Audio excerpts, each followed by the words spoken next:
Hello friends, मेरे last video में मैंने आपको बताया था टैक्स से रिलेटेड कि कौन से इंस्ट्रूमेंट्स में क्या टैक्स कैसे फॉलो होता है, कैसे टीडीएस होता है और कैसे कैपिटल गेन टैक्स लगते हैं।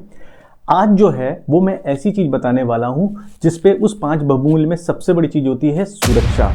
सो गाइस, बने रहिए।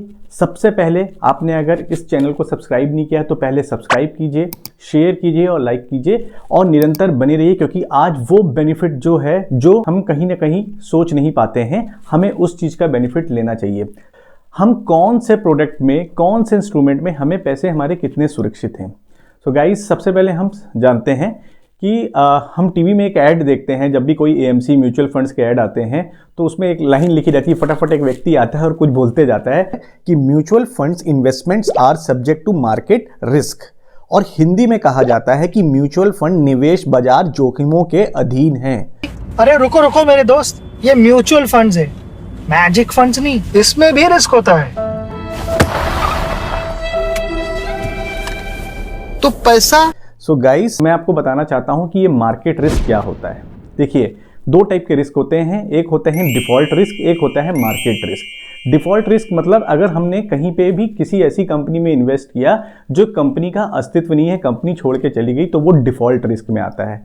लेकिन मार्केट रिस्क में, जैसे कि हमारे देश में इक्विटी मार्केट होता है जिसके कुछ फ्लक्चुएशंस के बाद में उसके रिटर्न्स हमें पता नहीं रहते हैं कि कितने हमें मिनिमम मिलेंगे ही मिलेंगे, लेकिन उसके रिटर्न्स हमें लॉन्ग टेन्योर में अच्छे बेनिफिट होते हैं।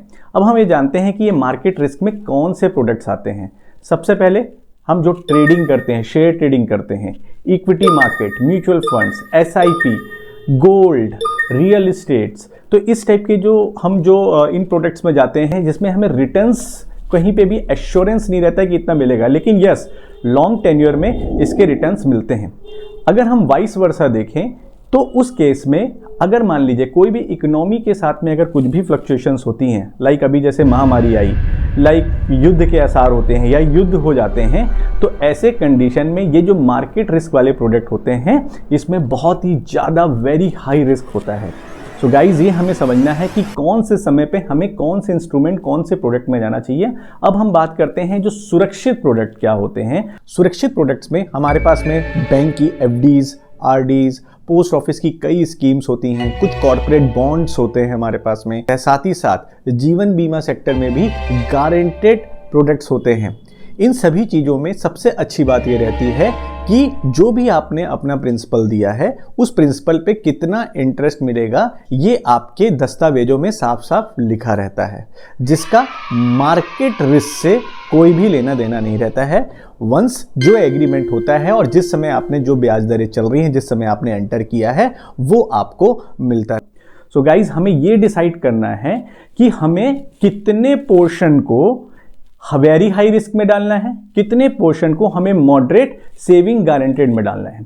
जैसे कि हम जानते हैं कि जैसे फॉर एग्जांपल हमारी उम्र जो होती है 25 साल की होती है, और अगर हम 2 व्हीलर चला रहे होते हैं, बाइक चला रहे होते हैं, तो हमारी डेफिनेटली जो स्पीड होती है वो 100 अबव हो जाती है। कई लोग तो 120-130 तक चला लेते हैं।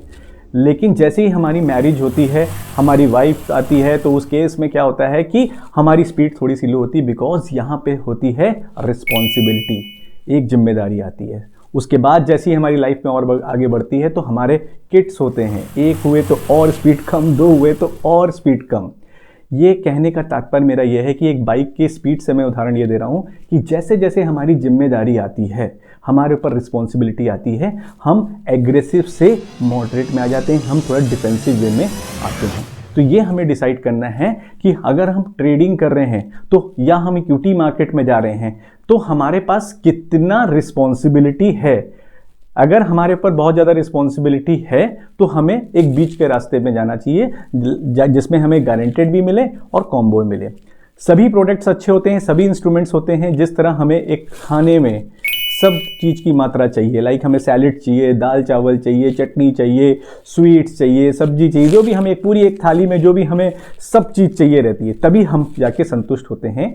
उसी तरह हर एक इंस्ट्रूमेंट्स, हर एक प्रोडक्ट की अपनी एक बेनिफिट है और वो हमें अपनी अकॉर्डिंगली उस चीज़ को देखना चाहिए। सो गाइज, आज का जो सेशन था वो ये था कि आप वेरी हाई रिस्क वाले प्रोडक्ट्स में कितना आपका पोर्शन जा रहा है और डिफेंसिव वाले जिसमें गारंटेड प्रोडक्ट्स हैं वो क्या जा रहा है और आपकी क्या नीड है, आपको अपनी अकॉर्डिंगली नीड देखना है। हमारे देश में सबसे बड़ी समस्या ये है कि भेड़ चाल में हम आ जाते हैं। भेड़ चाल मतलब अरे यार उसने ना उसमें डाला था तो उसके इतने पैसे हो गए, यार वो डायरेक्ट ना डेली करता है, यार वो आजकल मोबाइल में कुछ करता रहता है, उसके पैसे ना हर दिन ना इतने बनते हैं। तो गाइस हर चीज़ की नॉलेज होती है। आप अगर शेयर ट्रेडिंग करते हैं, इंट्रा ट्रेडिंग करते हैं, इक्विटी मार्केट में जाना चाहते हैं तो बिना नॉलेज के अभाव से उस पर मत जाइए। जैसा कि हमने सुना है कि महाभारत की लड़ाई कौन से शस्त्रों द्वारा जीती गई वो इतना इंपॉर्टेंट नहीं होता, लेकिन कौन से शास्त्रों द्वारा जीती गई वो इंपॉर्टेंट होता है। इसीलिए वो शास्त्र क्या हैं इन सारे इंस्ट्रूमेंट्स के, अगर आप निरंतर इस चैनल में बने रहिए तो इससे आपको बेनिफिट बहुत अच्छा मिलेगा और ये शास्त्रों का ज्ञान निरंतर प्राप्त होगा। सो आप मेरे चैनल को शेयर करिए, लाइक करिए, सब्सक्राइब करिए और अगर लगातार नोटिफिकेशंस चाहते हैं तो आप बेल आइकन में क्लिक करिए। Thank you so much, have a nice day, bye bye, take care.